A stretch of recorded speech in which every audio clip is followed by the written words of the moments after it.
I was at the mall on a Saturday afternoon, weaving through crowds near the electronics section, when I nearly knocked a woman's coffee out of her hand.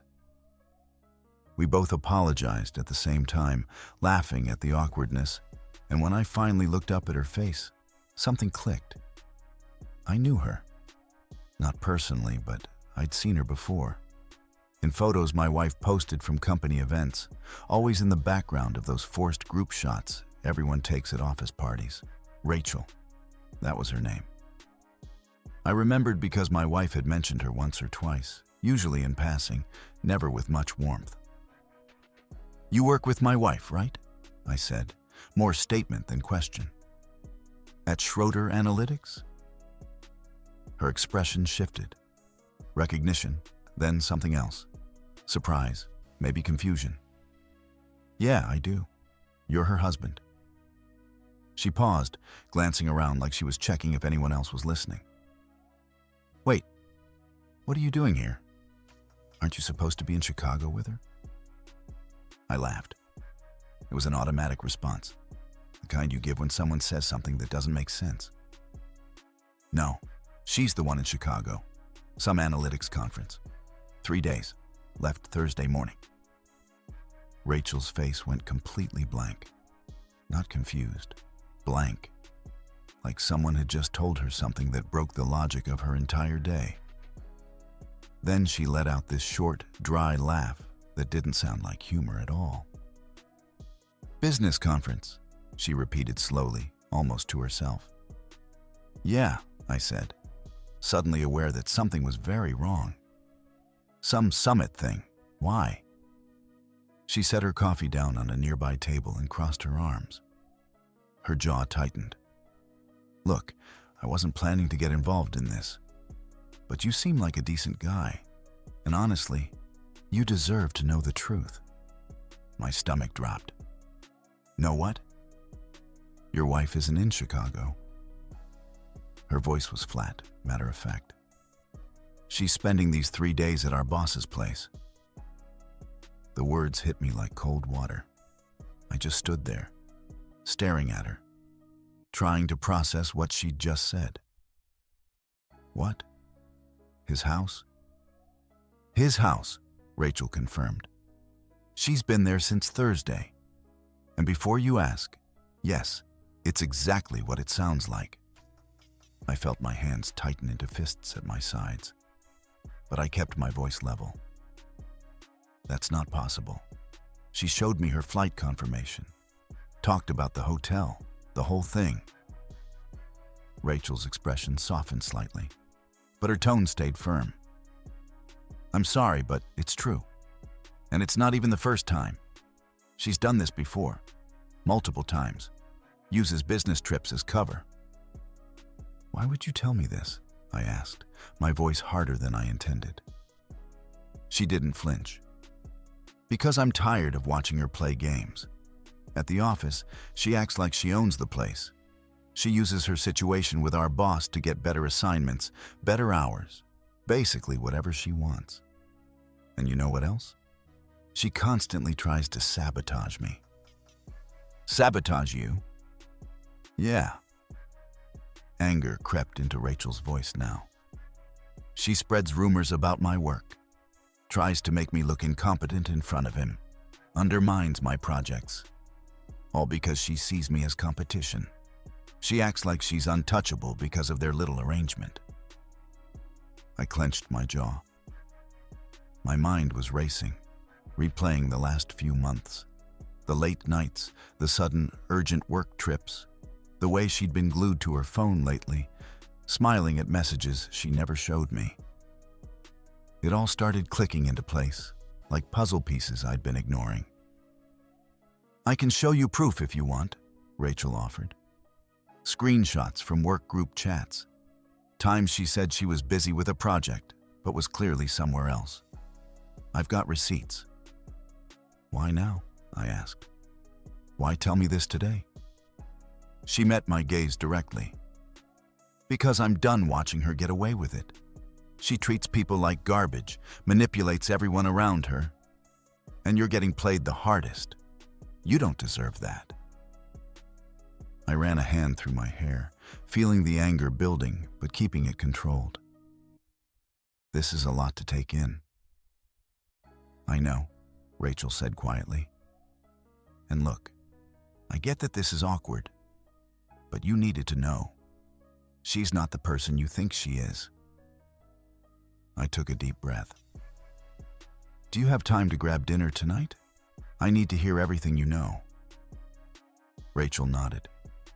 Yeah, I can do that. There's a place called Kemp's Grill on 5th Street. 7 work for you? I'll be there. She picked up her coffee. For what it's worth, I'm sorry you're finding out this way. But better from someone who's being honest than never finding out at all. Thanks, I said, though the word felt hollow. As she walked away, I stood there in the middle of the mall, the wireless earbuds I'd been planning to buy for my wife still in my hand. They suddenly felt meaningless. I put them back on the shelf and walked out of the store, my entire world shifting beneath my feet. My wife wasn't in Chicago. She was with her boss. And according to Rachel, this wasn't even new. I looked down at my empty hands. My mind was already working, already planning. I wasn't going to react emotionally. I wasn't going to fall apart. I was going to find out exactly what was going on, get my facts straight, and then decide what came next. But one thing was already clear. Whatever came next wasn't going to involve her walking all over me. I got to Kemp's Grill 10 minutes early. The place was casual, dim lighting, worn leather booths. I picked a table in the back corner where we could talk without being overheard. Rachel showed up right at 7, looking more relaxed than she had at the mall. She slid into the booth across from me. Thanks for meeting me, I said. Of course, she replied. I meant what I said earlier. You needed to know. The server came by and we ordered drinks and food. Once she left, Rachel pulled out her phone. Okay, so where do I start? How long has this been going on? I asked. She swiped through her phone. At least 6 months that I know of. Maybe longer. But it got obvious around March. March. That was when my wife started taking more business trips. Rachel turned her phone toward me. Look at this group chat from work, 3 weeks ago. I read the messages. My wife had texted the team saying she'd be working late on a client proposal. Rachel had responded asking if she needed help. My wife declined, saying she had it covered. Now look at this, Rachel said, showing me another screenshot. It was from Instagram, posted that same night. My wife had tagged herself at an upscale restaurant downtown with the caption, "Needed this." She wasn't working late, Rachel said. She was out with him, and she doesn't even care who sees it. She thinks nobody will connect the dots. I felt my jaw tighten. What else? Rachel scrolled through more screenshots. Here's another one. She told HR she needed to leave early for a dentist appointment. Then she posted a story from a hotel bar at 3 in the afternoon. And nobody says anything? Who's going to? Rachel asked. He's the boss, and she's sleeping with him. Anyone who complains would get blacklisted. She's made that clear. How has she made that clear? Rachel's expression hardened. 2 months ago, I submitted a proposal for a new client strategy. Spent weeks on it. The day before the presentation, she went to him and said I'd missed key data points, that my research was sloppy. It wasn't true, but he believed her. I got pulled from the project. That's messed up. That's just one example, Rachel continued. She's done it to other people too. Anyone she sees as a threat gets undermined. She spreads rumors, questions people's work ethic in meetings, makes snide comments. And he backs her up every time because she's got him convinced she's indispensable. I sat back in my seat, processing everything. She acts like this at work constantly, Rachel said. Walks around like she owns the place, acts smug, talks down to people. She even brags about it sometimes, like it's funny. Last week in the break room, someone asked her how she got approved for a raise when the company's been cutting budgets. You know what she said? What? She said, "You just have to know how to negotiate." Then she smirked. Everyone knew what she meant. The server brought our food, but I'd lost my appetite. Rachel took a bite of her burger, then continued. And the worst part? She acts like she's doing nothing wrong, like she deserves all the perks because she's putting in the work. Meanwhile, the rest of us actually have to earn our positions. Why didn't anyone go to HR? I asked. Rachel gave me a look. Because he's the one who would handle the complaint. You think HR is going to side with us over the guy who runs the department? Not a chance. She knows that. She's protected. I clenched my fists under the table. And she's been using these fake trips to cover for all of this? Yeah, Rachel confirmed. The Chicago trip? Total fiction. She's at his place right now, probably telling him how stupid everyone is for not figuring it out. I felt anger rising, but kept my voice steady. Do you know his address? Rachel hesitated. I know the general area. Why? Just curious. She studied me for a second. Look, I get that you're pissed, but don't do anything stupid. She's not worth it. I'm not going to do anything stupid, I said calmly. I just want to know what I'm dealing with. Rachel nodded slowly. Okay, fair enough. We ate in silence for a minute. Then Rachel spoke again. For what it's worth, I didn't want to tell you to hurt you. I told you because you seem like a decent person, and she's treating you like garbage. Nobody deserves that. I appreciate it, I said, even if it sucks to hear. I can be a witness if you need one, she offered. If you're thinking about divorce or anything legal, I've got all these screenshots saved. Dates, times, everything. I might take you up on that. She pushed her plate aside. Just be careful. She's going to deny everything. She's good at playing the victim when she needs to. Let her try, I said. I'm not going to give her the chance to spin this. Rachel smiled slightly. Good. You shouldn't. She's had this coming for a long time. We finished eating, and I paid the check. As we walked out, Rachel stopped me. Hey, if you need anything else, just text me. I mean it. I'm done watching her get away with this. Thanks, I said. I'll let you know. She gave me a quick nod and headed to her car. I stood in the parking lot for a moment, letting everything sink in. My wife wasn't in Chicago. She was with her boss, likely laughing about how easy it was to fool everyone. She'd been manipulating me, manipulating her coworkers, playing games with people's careers. But she'd made one mistake. She'd underestimated Rachel. And now I knew the truth. I got in my car and pulled out my phone. I wasn't going to blow up her phone with angry texts. I wasn't going to call and scream. That's what she'd expect. That's what would let her play the victim. No, I was going to be smarter than that. I was going to gather evidence, get everything I needed, and then handle this on my terms. She wanted to play games. Fine. But she was about to find out she wasn't the only one who knew how to strategize. Sunday morning, I woke up with a clear head and a plan. My wife wasn't supposed to be back until Monday afternoon. That gave me almost 2 full days to work. I made coffee and sat down at the kitchen table with my laptop. First stop, our joint credit card account. I logged in and started scrolling through recent transactions. There it was, plain as day. Thursday evening, the night she supposedly flew to Chicago. There was a charge from a steakhouse downtown.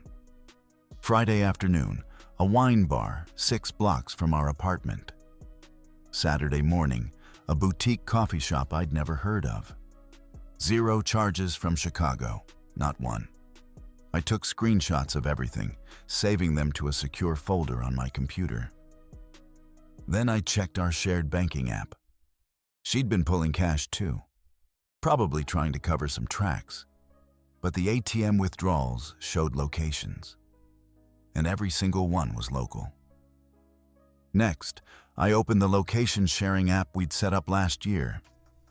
She'd insisted on it for safety reasons, said it made her feel better when she traveled for work. The irony wasn't lost on me now. I pulled up her location history. Thursday through Saturday, her phone had been pinging from the same residential area across town. I copied the coordinates and plugged them into a map. Expensive neighborhood, nice houses, definitely not a hotel. I did a quick property search with the address. The house was owned by Richard Conway, her boss. I sat back and stared at the screen. There it was, undeniable proof. She hadn't even tried to hide it well. She'd gotten comfortable, sloppy, probably figured I'd never check, never question her. I took more screenshots, location history, property records, everything. Then I opened my email and started researching divorce attorneys. I wasn't going to wait. Wasn't going to have some big dramatic confrontation without a plan. I needed legal advice first. Needed to know my options. I found 3 highly rated family law attorneys in the area and sent consultation requests to all of them. 2 responded within an hour, offering appointments for early the following week. I scheduled both. My phone buzzed. A text from my wife. "Miss you. Conference is going great. Can't wait to tell you all about it when I get home." I stared at the message. She was still playing the game, still lying without a second thought. I typed back, "Glad you're having a good time. Safe travels tomorrow." Short, neutral, nothing that would tip her off. Let her think everything was fine. Another text came through. This one from Rachel. "How are you holding up? Let me know if you need anything." I appreciated her checking in. I replied, "Doing okay, gathering information. Thanks for everything." She sent back, "Good. Stay smart about this. She's going to flip when she realizes you know." I put my phone down and pulled up our lease agreement. The apartment was in my name only. I'd signed it 2 years ago, before we got married. She'd moved in after, but her name was never added to the paperwork. That meant I had legal standing to ask her to leave. Good to know. I spent the rest of Sunday organizing everything into one folder. Credit card statements, location data, screenshots from Rachel, property records, the lease agreement. Every piece of evidence I had, all in one place. Monday morning, I took the day off work. Told my manager I had a personal matter to handle. He didn't ask questions. I drove across town to the neighborhood where her phone had been pinging. Found the address. Nice 2-story house, white exterior, well-maintained lawn. Her car was parked in the driveway. I didn't stop, didn't knock on the door or make a scene. I just confirmed what I already knew and drove away. Back home, I started making practical preparations.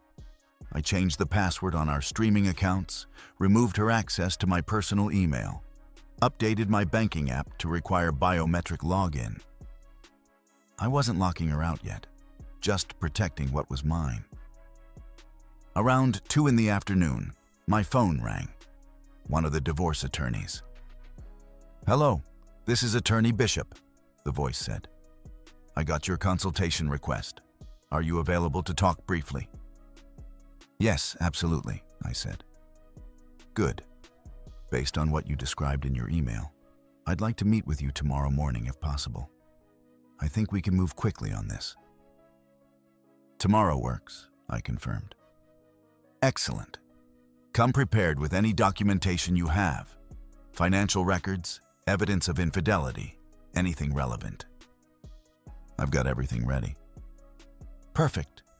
See you at 9. I hung up, feeling more in control than I had in days. This wasn't going to be messy. It was going to be efficient. Monday evening, my wife texted that her flight had landed and she was grabbing an Uber home. I texted back, "See you soon." I sat on the couch, folder of evidence next to me, and waited. 20 minutes later, I heard her key in the lock. The door opened and she walked in, rolling her suitcase behind her, big smile on her face. "Hey, I'm back," she said cheerfully. "Welcome home," I replied, keeping my tone even. She came over and kissed me on the cheek. I didn't pull away, didn't react. Not yet. "How was Chicago?" I asked. "Exhausting, but amazing," she said, dropping onto the couch beside me. "The keynote speaker was incredible, and I made some great connections. Oh, and I got you something." She reached into her bag and pulled out a Chicago-themed magnet. Generic tourist shop stuff. "Thanks," I said, taking it. She launched into a detailed story about the conference, naming sessions she'd attended, people she'd met, the hotel she'd stayed at. Every word was a lie, delivered with confidence. I let her talk, let her dig the hole deeper. When she finally paused, I said, "Sounds like you had a productive trip." "I did," she said, smiling. "Really productive?" I nodded slowly. "That's good." She stretched and yawned. "I'm going to take a shower, and then maybe we can order dinner." "Sure," I said. She disappeared down the hall. I heard the bathroom door close, heard the water start running. I picked up the folder next to me and opened it. Tomorrow morning, I'd meet with the attorney. Tomorrow afternoon, I'd sit her down and end this. But tonight, I'd let her enjoy her last night of thinking she'd gotten away with it. Because when the truth came out, there wouldn't be any coming back from it. Tuesday morning, I left for my attorney appointment while she was still asleep. Told her I had an early work meeting. Attorney Bishop's office was downtown. Professional, but not flashy. He was in his 50s, sharp suit, direct manner. "Let's see what you've got," he said after we shook hands. I handed him the folder. He spent 15 minutes going through everything. Credit card statements, location data, screenshots, property records. When he finished, he looked up at me. "This is solid," he said. "Very solid. She's going to have a hard time denying any of this." "What are my options?" I asked. "Well, you're not married long, correct?" 2 years. "And the apartment is in your name only?" "Yes." He nodded. "That simplifies things. You can ask her to leave immediately. Give her reasonable notice, say 48 hours. If she refuses, you can pursue formal eviction. But based on what I'm seeing here, I doubt it'll come to that." "What about the divorce itself?" "Straightforward," he said. "We file on grounds of adultery. With this evidence, she won't have much room to argue. We can probably have this wrapped up in a few months, assuming she doesn't fight it. And if she does fight it, then we present this in court and she loses," he said flatly. "Judges don't look kindly on documented infidelity. You'll be fine." We discussed finances, assets, timeline. Everything was clearer after that conversation. "One piece of advice," Attorney Bishop said as I stood to leave. "When you confront her, keep it brief. Don't let her draw you into a long argument. State the facts, tell her what's happening, and end the conversation. Don't give her ammunition to twist things." "Understood." I got back to the apartment around 11. She was in the kitchen making coffee, still in her pajamas. "Hey, how was your meeting?" she asked casually. "Productive," I said. She smiled. "Good. Want some coffee?" "No, thanks." I walked past her to the living room and sat on the couch. She followed, cup in hand, sitting in the chair across from me. "So, I was thinking," she started. "Maybe we could go out for dinner tonight. Celebrate me being back." I looked at her. "We need to talk." Her smile faded slightly. "Okay, what's up?" I pulled out my phone and opened the credit card statement. "Chicago must have been nice." "It was," she said carefully. "Tell me more about it. Where did you stay?" "The Hilton downtown. Why?" I turned my phone toward her. "That's interesting, because according to our credit card, you spent Thursday night at a steakhouse here in town. Friday, you were at a wine bar 6 blocks away. Saturday morning, you hit a coffee shop on the east side." Her face went pale. "Want to try again?" I asked. "Or should we talk about Richard Conway's house?"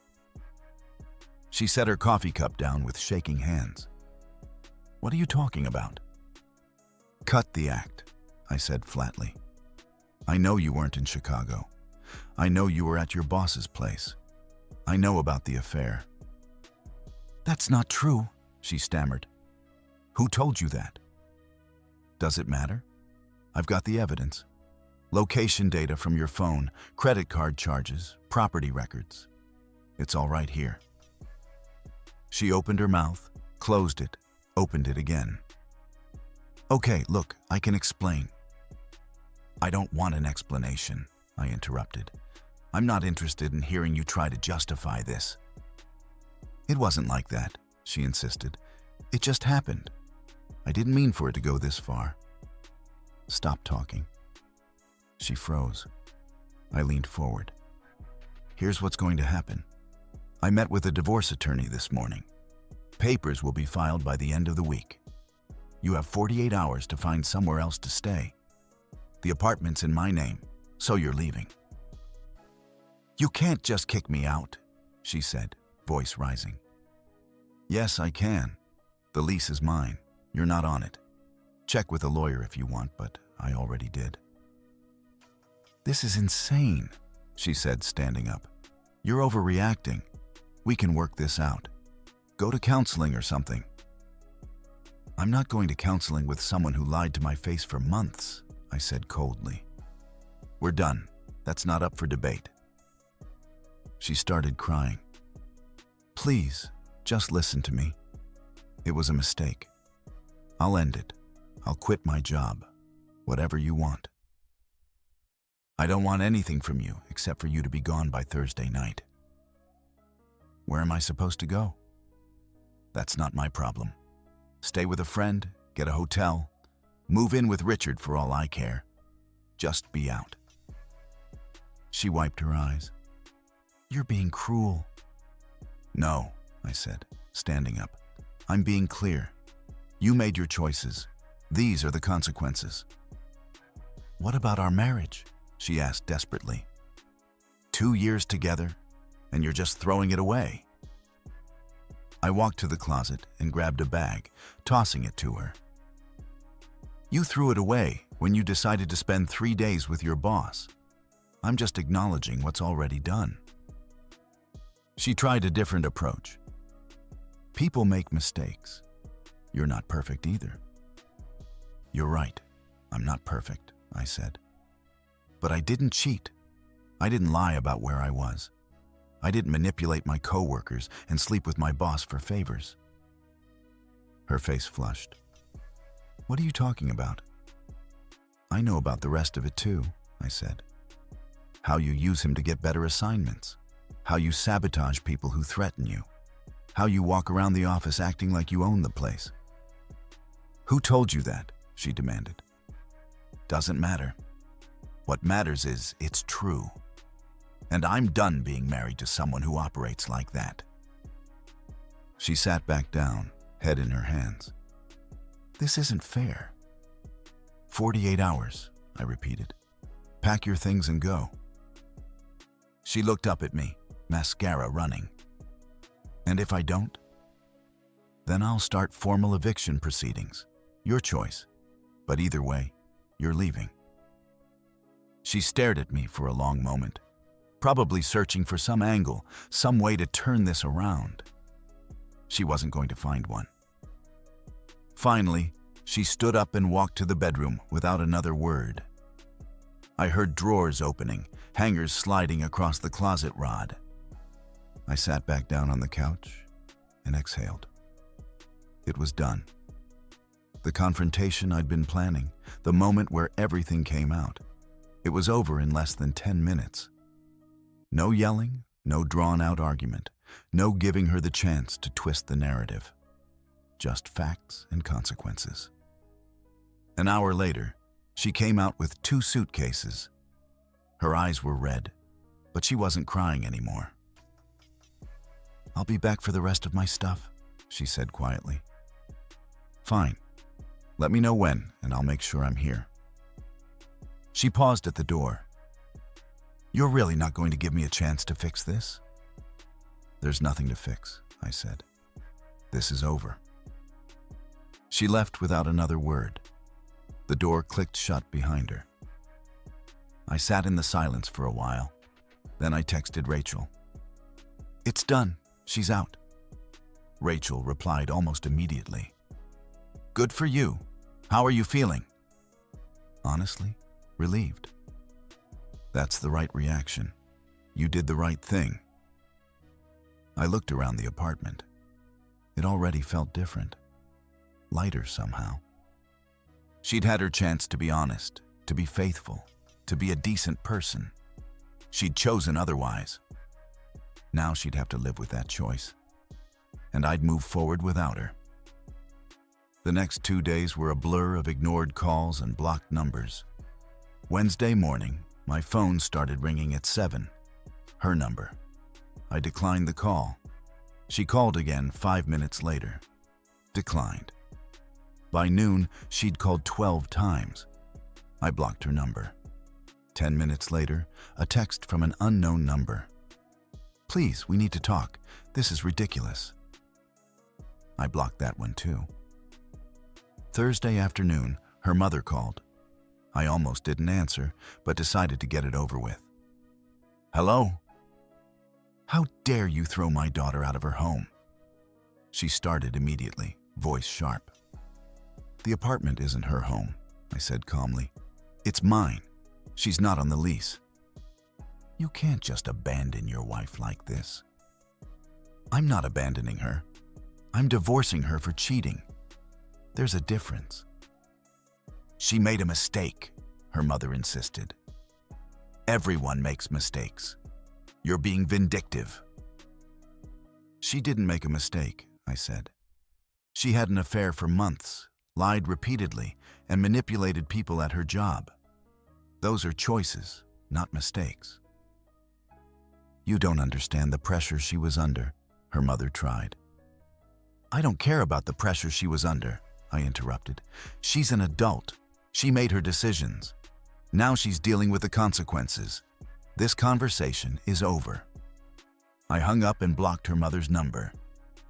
Friday morning, Rachel texted, "Heads up, your wife showed up at the office yesterday trying to figure out who told you. Security had to escort her out." I replied, "Thanks for letting me know. Is she causing problems for you?"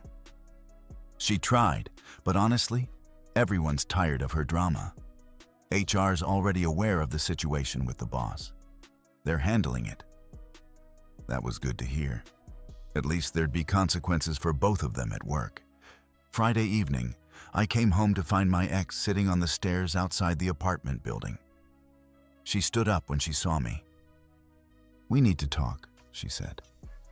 "No, we don't," I replied, walking past her to the door. She followed.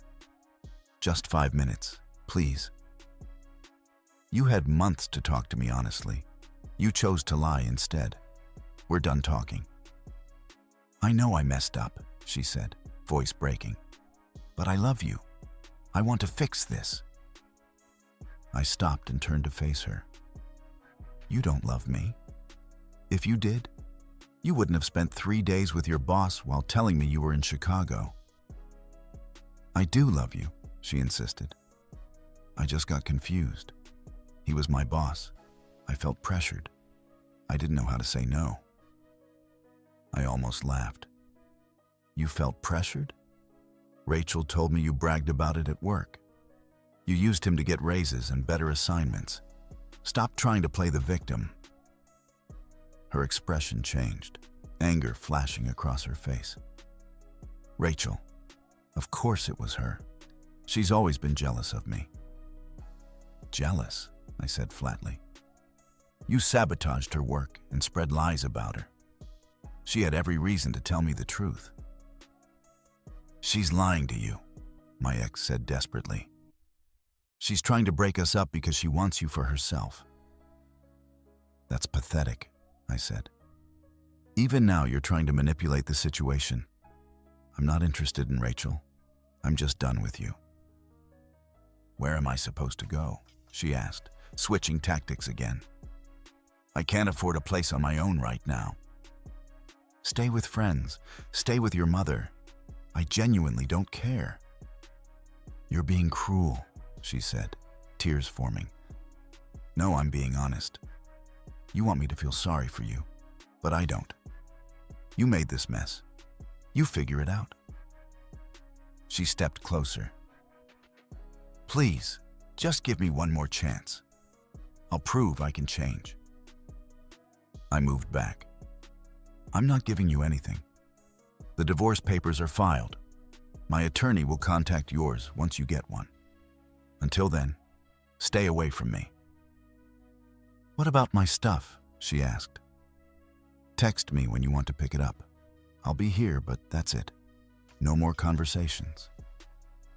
She stared at me, clearly hoping I'd break, show some emotion she could latch onto.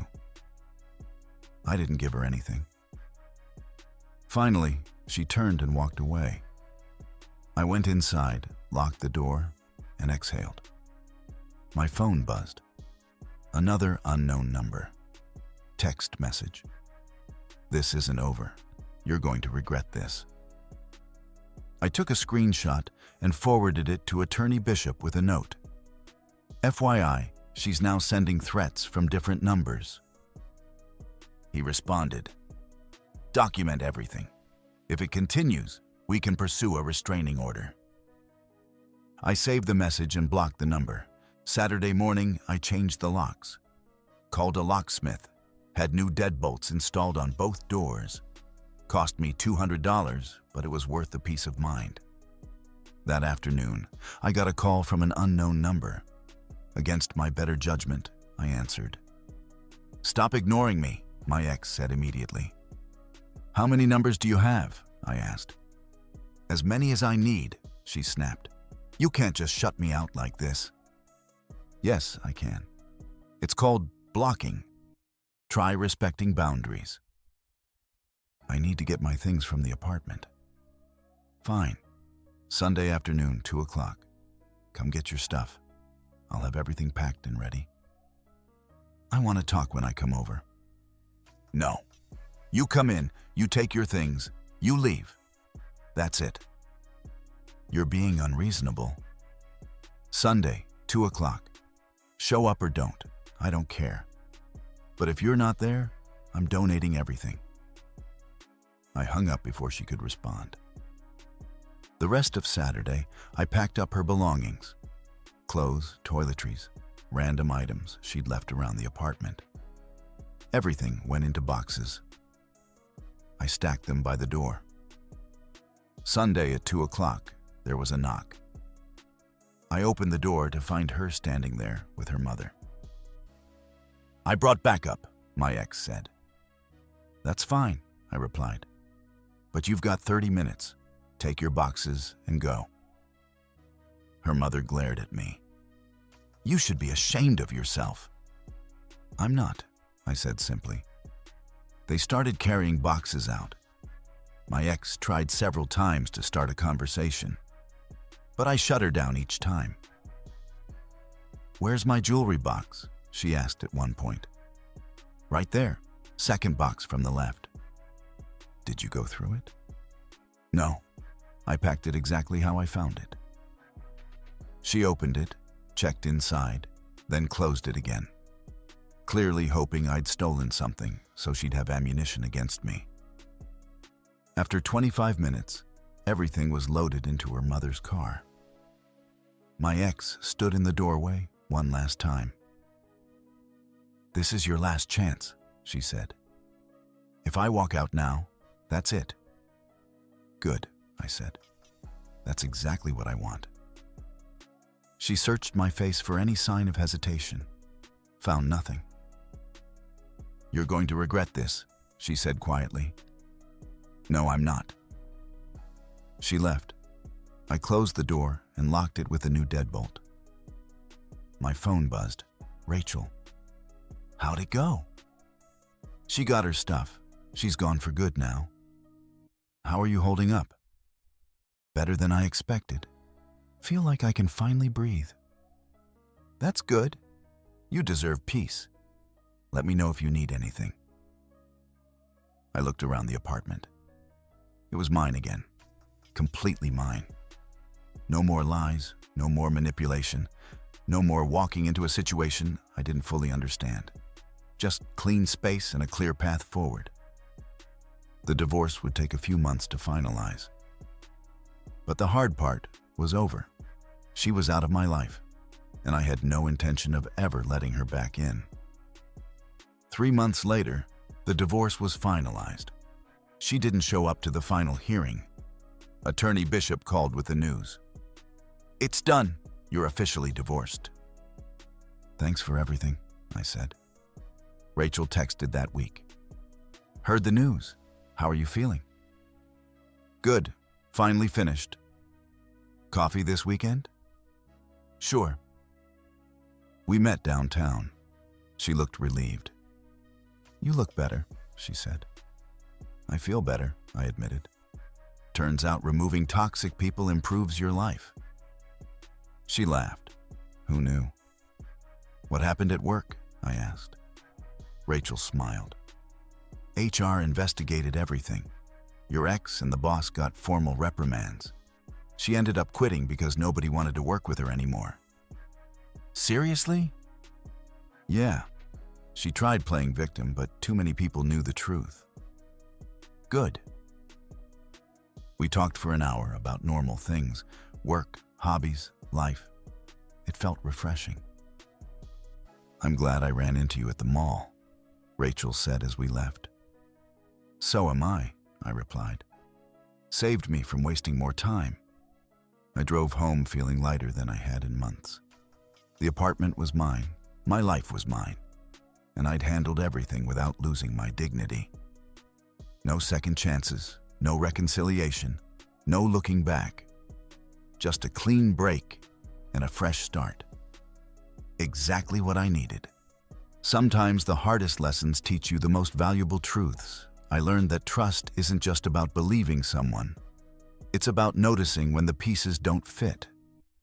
I learned that self-respect isn't cruel, it's necessary. And I learned that walking away from someone who betrayed you isn't giving up. It's choosing yourself. Some people will never understand why you refuse to accept disrespect disguised as love. And that's okay, because at the end of the day, the only person you have to answer to is yourself. And when you look in the mirror, you need to be able to respect who's looking back. Our story has come to an end. If you've made it this far, how about subscribing to our channel? It helps us immensely. I've selected 2 other videos for you that I'm sure you'll enjoy. Feel free to click on them. I'll be waiting for you in the next story. See you soon.